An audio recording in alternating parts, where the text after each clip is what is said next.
ফুটবলপ্রেমী মাদক কারবারিকে ধরতে রীতিমতো জোকার সেজেছে পেরুর পুলিশ। ফুটবল ভক্ত হওয়ায় দুর্বলতার সুযোগ নিয়ে সুবিধা নেয় পুলিশ আর আটকা পড়ে মাদক কারবারি। বিশ্বকাপের আমেজ কাজে লাগিয়ে মাদক কারবারিকে ধরতে অভিনব এক কৌশল অবলম্বন করেন দেশটির আইনশৃঙ্খলা রক্ষাকারী বাহিনী। অবশেষে মাদক কারবারিকে ধরতেও সক্ষম হন।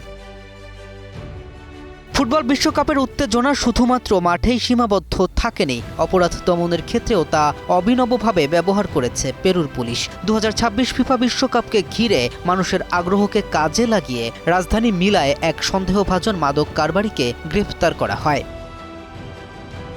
পুলিশের তথ্য মতে গোয়েন্দা নজরদারিতে জানা যায় যে 48 বছর বয়সী কার্লোস কাব্রেরা বিশ্বকাপের একজন আগ্রহী অনুসারী। সেই তথ্যের ভিত্তিতে বিশেষ অভিযান পরিচালনা করা হয়। অভিযানে অংশ নেওয়া দুই কর্মকর্তা বিশ্বকাপের অফিসিয়াল মাস্কেটের পোশাক পরে তার বাড়ির আশপাশে অবস্থান নেন। একজন ছিলেন কানাডার প্রতিনিধিত্বকারী ম্যাপল এবং অন্যজন যুক্তরাষ্ট্রের প্রতিনিধিত্বকারী ক্লাচের ছদ্মবেশে।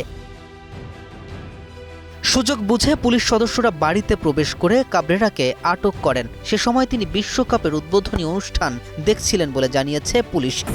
আমাদের উঠে দাঁড়াতে হবে, স্পিড সকল অন্যায়ের বিরুদ্ধে রুখে দাঁড়ানোর এনার্জি পার্টনার। অভিযানে তার কাছ থেকে 2524টি কোকেন বেস পেস্টের প্যাকেট এবং একটি পিস্তল উদ্ধার করা হয়। পেরুর গ্রিন স্কোয়াডের প্রধান কর্নেল কার্লোস ফ্রেদি আলকান্তারা জানান, অপরাধীদের ধরতে ভিন্নধর্মী কৌশল প্রয়োগে তাদের বাহিনী বরাবরই সক্রিয়। এর আগে ডেডপুল, উলভারিন, দ্য গ্রিনচ ও সান্তাক্লোজের ছদ্মবেশেও সফল অভিযান পরিচালনা করা হয়েছে। বিশ্বকাপের মাস্কট সেজে পরিচালিত এই অভিযানও সেই ধারাবাহিকতার আরেকটি উল্লেখযোগ্য উদাহরণ। K M Rafin, news 24।